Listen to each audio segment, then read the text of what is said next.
حضرت میسرہ کو ختیجۃ الکبریٰ نے فرمایا تھا کہ اے میسرہ، یہ پہلی دفعہ محمد مصطفیٰ امیری کے لیے جا رہے ہیں اور تجارت کی غرض سے جا رہے ہیں، چونکہ ان کے حوالے سے میں نے بڑے لوگوں سے یہ جملے سنے ہیں، ان کے کردار کے حوالے سے، ان کی سیرت کے حوالے سے اور عجائبات کے حوالے سے، راستے کے اندر جو کوئی بھی انہونی تم دیکھو تو اس کو نوٹ کرتے رہنا، تیرا صرف یہی کام ہے۔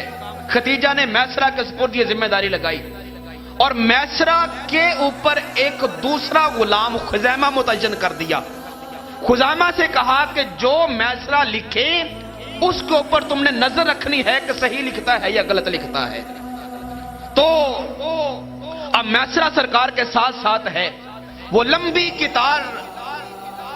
قافلے کی اور وہ اونٹوں کی بیٹھی ہوئی ہے۔ سرکار نے جب حکم نامہ جاری فرمایا کہ اے میسرہ، تمام تاجروں سے کہو کہ اپنی اپنی سواریوں کو اٹھائیں۔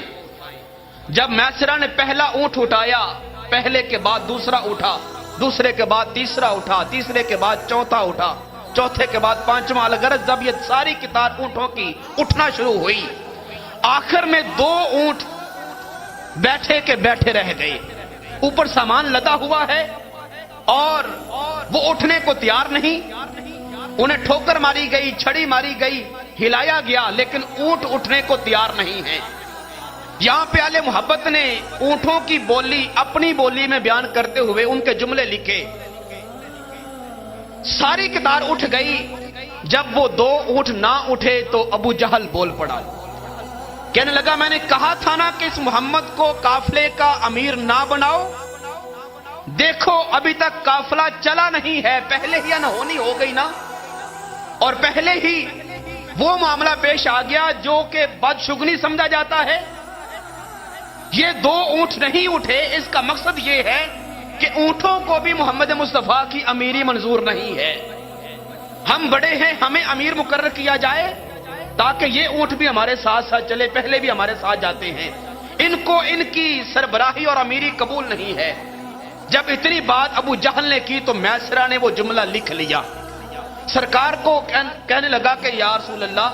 اے محمد، بلکہ آپ کو اس وقت لوگ رسول تو نہیں کہتے تھے چونکہ آپ نے اعلان نبوت نہیں فرمایا تھا، 15 سال بعد جا کے اعلان نبوت فرمایا سرکار نے، تو کہنے لگے کہ یا محمد، یہ جو آخری 2 اونٹ ہیں اٹھنے سے انکار کر رہے ہیں۔ اب اونٹوں کی بولی علماء نے اور اہل محبت نے اپنی اپنی بولی کے اندر کنورٹ کر کے کتابوں میں درج کی۔ ابو جہل نے کہا کہ یہ اونٹ چونکہ نہیں اٹھے، بدشگنی ہو گئی ہے، تو ان کو پہلے ذبح کرو، ان کا گوشت بناؤ، یہاں پہ انہیں کھا کے پھر ہم آگے چلیں گے۔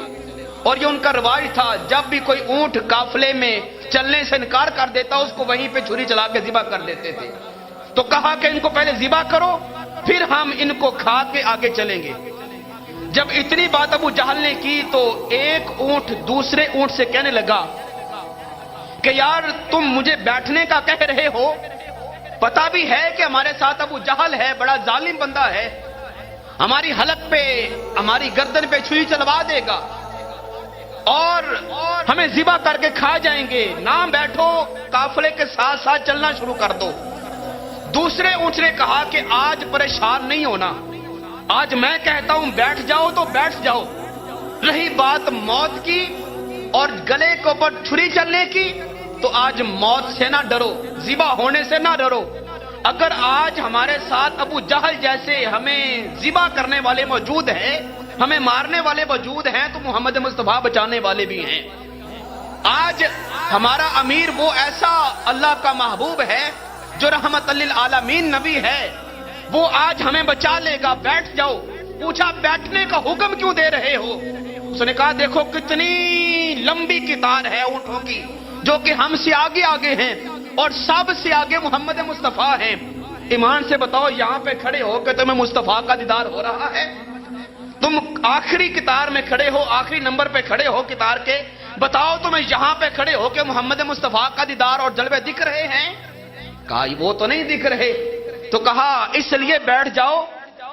جب ہم ابو جہل کے ابو لہب کے کہنے پہ نہیں نہ اٹھیں گے تو محمد مصطفیٰ خود ہمیں اٹھانے کے لیے آئیں گے، ان کا ہم دیدار کر لیں گے۔ میسرہ نے کہا کہ یا محمد وہ 2 اونٹ نہیں اٹھ رہے، سرکار فرمانے لگے چلو مجھے ان کے پاس لے کے چلو. جب سرکار ان دونوں اونٹوں کے پاس آئے، ابو جہل کہہ رہا ہے چھری چلاؤ، ان کے گلے کے اوپر انہیں ذبح کرو. سرکار نے فرمایا چھری نہیں چلائیں گے، مجھے ان سے بات کرنے دو. اب سرکار نے اونٹوں کے ساتھ گفتگو کی، ان کے چہرے کے اوپر، سر کے اوپر ہاتھ پھیرا اور پوچھا بتاؤ تم یہاں پہ چلنے کو تیار کیوں نہیں تھے؟ ایک اونٹ نے اپنی بولی میں کہا کہ یا محمد ہم اس لیے نہیں اٹھ رہے تھے کہ یہاں پہ کھڑے ہو کہ ہمیں آپ کے جلوے نہیں دکھ رہے تھے، ہم یہ چاہتے ہیں کہ ہمیں اپنے پاس قطار کے شروع میں رکھا جائے تاکہ ہم آپ کے جلوے بھی دیکھیں اور آپ کی پیروی کرتے کرتے پھر ملک شام بھی پہنچ جائیں. سرکار نے میسرہ سے فرمایا میسرہ ان کی لگام یہاں سے کھولو اور قطار کے شروع میں یہاں پہ جا کے لگا دو.